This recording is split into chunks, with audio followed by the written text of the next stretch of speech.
新光大劇院首映《郊遊記》正式開始。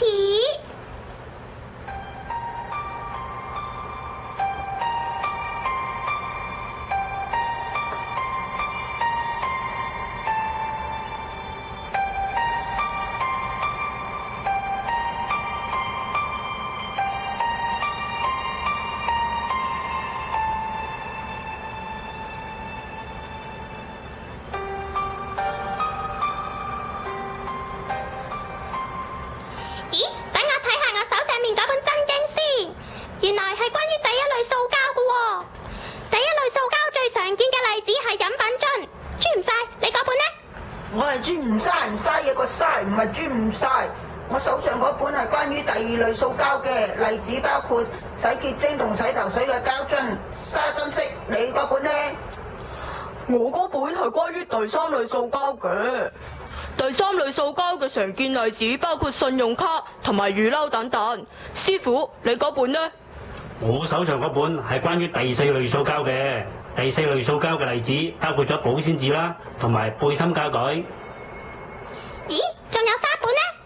喺包袱入邊啊。等我拎出嚟睇下先。咦，呢本係關於第5類塑膠嘅喎。第5類塑膠最常見嘅例子係塑膠飯盒。另外呢本係關於第6類塑膠嘅。第6類塑膠嘅常見例子包括外賣發泡膠飯盒同埋益力多樽等等。師傅，最後呢本好似好複雜咁喎。第7類塑膠應該係咩嚟㗎？咁係因為你好似豬咁蠢咋嘛？其實第7類塑膠咧係包括咗所有屬於頭先嗰6類嘅樹脂同埋合成製品，例如好似乾碟咁啦。原來塑膠係咁樣劃分為呢7類嘅，我終於都明白啦。師傅，我哋而家認識咗呢7種塑膠，咁應該做啲咩啊？所以話你蠢呢？認識咗呢7種塑膠之後，梗係應該將學到嘅知識發揚光大，向你啲姨媽姑姐爺爺奶奶宣傳回收塑膠嘅訊息啦。我係和尚，我舉目無親嘅喎。朱師兄，其實除咗親戚之外，你仲可以同你啲同學、同事同埋朋友等等宣傳㗎。